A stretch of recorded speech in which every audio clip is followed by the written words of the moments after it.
Dans un petit village reculé d'Afrique de l'Ouest, où les tambours résonnent au crépuscule et où les anciens murmurent des histoires interdites, se trouve un lac que personne n'ose approcher après la tombée de la nuit. On l'appelle le lac maudit, un endroit où l'eau est si noire qu'elle semble avaler la lumière de la lune. On raconte que dans ses profondeurs vit une créature effrayante, une sirène d'un autre monde.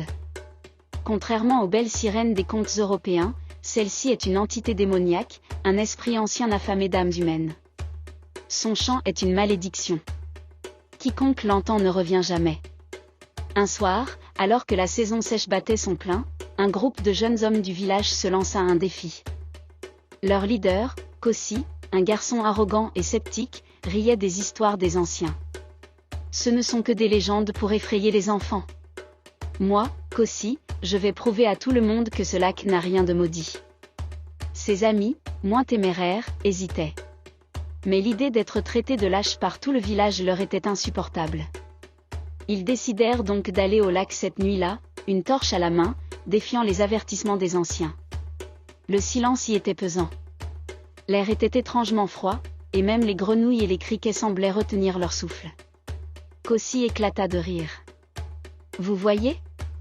Il n'y a rien ici. Juste de l'eau et du vent. » Mais alors, une mélodie s'éleva dans l'air. C'était une voix douce et envoûtante, un chant aussi beau qu'il était terrifiant. Il semblait provenir du centre du lac. Les jeunes hommes se figèrent. Une ombre ondulait sous l'eau, s'approchant lentement de la rive. Soudain, une silhouette surgit des profondeurs, une femme d'une beauté inhumaine, sa peau d'ébène luisant sous la lune, ses yeux aussi rouges que des braises. Ses longs cheveux flottaient comme s'ils étaient vivants. « Vous m'avez cherché » chuchota-t-elle avec un sourire carnassier.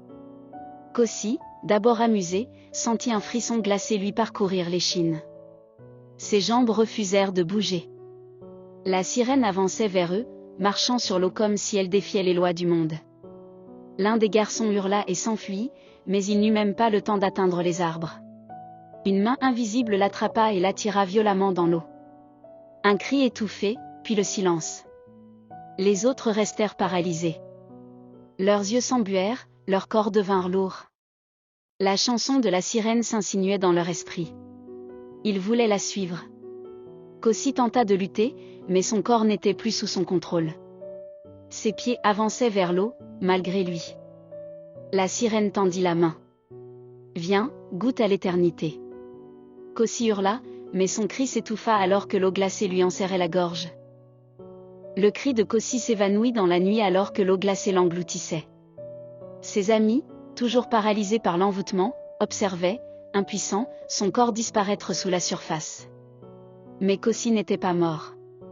Sous l'eau, il ouvrit les yeux et découvrit un monde terrifiant. Des ombres l'entouraient, des silhouettes humaines au visage figé dans une expression de terreur. Des âmes piégées. Le chant de la sirène vibrait encore dans sa tête, comme une araignée tissant sa toile dans son esprit. Il voulait respirer, hurler, se débattre, mais il ne contrôlait plus son corps. Soudain, il sentit une main glaciale effleurer son visage. Elle était là. La sirène flottait devant lui, ses yeux rouges perçant les ténèbres. Son sourire s'étira, dévoilant des dents aussi acérées que celles d'un prédateur. « Tu voulais me défier, Kossi » murmura-t-elle, sa voix résonnant dans son crâne. Kossi tenta de répondre, mais l'eau s'infiltra dans sa gorge, le faisant suffoquer. Son cœur battait à tout rompre. La sirène caressa sa joue, puis serra violemment sa gorge. « Tu as osé profaner mon lac. Désormais, tu m'appartiens. » Des bras cadavériques jaillirent du fond du lac et s'accrochèrent à lui. Les âmes perdues tentaient de l'entraîner avec elles dans les abysses. Dans un dernier effort, Kossi ferma les yeux et se concentra. Non. Il ne mourrait pas ici. Au village, les anciens avaient senti la perturbation. L'un d'eux, un vieil homme du nom de Nana Osei, s'était levé en sursaut. Il connaissait ces ténèbres. Prenant son bâton sacré, il rassembla les autres sages et se dirigea vers le lac en récitant d'anciennes incantations. Pendant ce temps, sous l'eau, Kossi sentit une étrange chaleur dans son cœur. Une voix lui soufflait quelque chose, une force ancienne se réveillait en lui. « Réveille-toi, enfant de la terre. Ne te laisse pas engloutir. » Dans un ultime effort, il ouvrit la bouche et poussa un hurlement qui brisa l'enchantement. Un éclair fendit le ciel, et une immense explosion secoua le lac. Les anciens arrivèrent juste à temps pour voir Kosi émerger de l'eau, son corps entouré d'une lueur mystique. Mais quelque chose clochait. Ses yeux avaient changé. Ils brillaient d'un éclat étrange. Et derrière lui, la sirène flottait, son regard rempli de rage. « Vous pensez pouvoir me défier » siffla-t-elle. Le combat entre l'ancienne malédiction et le nouvel élu venait de commencer.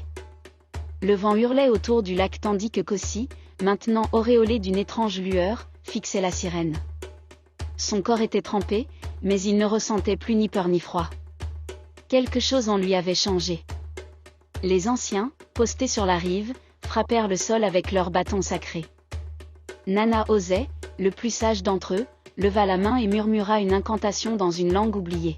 « Esprit ancien, retourne dans l'ombre.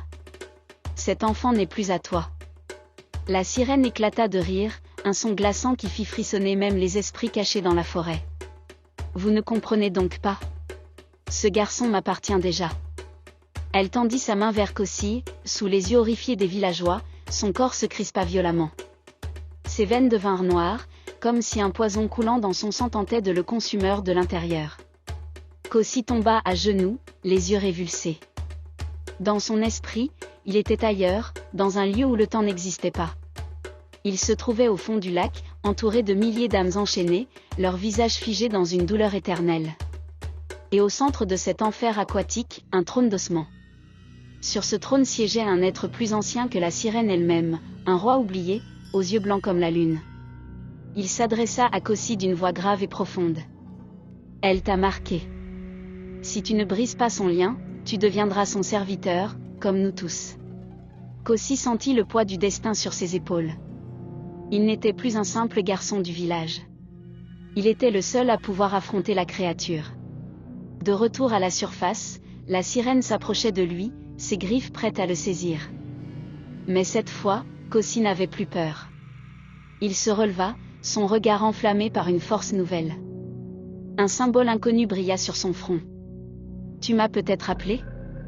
Mais je ne suis pas ton esclave. » La sirène recula d'un pas. Pour la première fois, elle semblait hésiter. Kosi leva la main et murmura instinctivement les mots que le roi oublié lui avait transmis. Le ciel s'ouvrit. Une lumière aveuglante jaillit des nuages et frappa la sirène de plein fouet. Elle hurla de rage, son corps se tordant sous la puissance de l'incantation. L'eau du lac se mit à bouillonner. Les âmes prisonnières se libéraient une à une, leurs cris résonnant comme une symphonie funèbre. La sirène tenta de fuir, mais Kosi savait qu'il devait en finir. Il s'avança, d'une voix remplie d'une autorité nouvelle, prononça les derniers mots du rituel. « Retourne aux ombres d'où tu viens. » Un éclair fracassa le sol. La sirène poussa un dernier cri, son corps se disloquant en milliers de gouttelettes avant de disparaître dans le néant. Le lac se calma aussitôt. L'eau noire devint claire, comme si la malédiction avait été levée. Les anciens s'approchèrent de Kosi, abasourdis. Nana osait posa une main sur son épaule et hocha la tête. « Tu as accompli ce que personne n'avait osé tenter. Mais souviens-toi, enfant. La magie ne disparaît jamais complètement. Elle sommeille, attendant son heure. » Kosi regarda le lac une dernière fois. Il savait que son destin venait de changer. Il n'était plus seulement Kosi. Il était le gardien du lac. Les mois passèrent, et la vie dans le village retrouva peu à peu sa tranquillité. Le lac, autrefois un lieu maudit, était désormais paisible, ses eaux claires comme du cristal. Les anciens, reconnaissants, célébrèrent le courage de Kosi, le saluant comme un héros. Mais Kosi, lui, ne se sentait pas entièrement libre. Une nuit, alors qu'il veillait sur le lac, un étrange phénomène se produisit. L'eau, d'abord calme, commença à onduler, des vagues fines se formant lentement, comme si une présence invisible marchait sous sa surface. Kosi se leva, une étrange sensation dans son ventre. Il n'était plus l'homme qu'il avait été autrefois. Soudain, une silhouette apparut à la lisière de l'eau, à peine visible, presque imperceptible. Il tendit l'oreille et entendit, au loin, un chant familier, celui de la sirène. Mais cette fois, la voix était différente. Moins menaçante, mais pleine de promesses. Un murmure qui caressait l'âme, le tentait. Une voix douce, presque apaisante. Le lac, calme en apparence, cachait un secret qui attendait d'être réveillé. Et qu'aussi, désormais marqué à vie par ce qu'il avait vécu, savait que ce n'était pas vraiment la fin. Le lac maudit n'avait peut-être pas tout donné. Il attendait son heure, et celle-ci approchait. Le silence de la nuit s'épaissit, et qu'aussi, les yeux fixés sur l'eau, sentit qu'une nouvelle épreuve l'attendait. Et cette fois, il ne serait pas seul. La légende ne fait que commencer.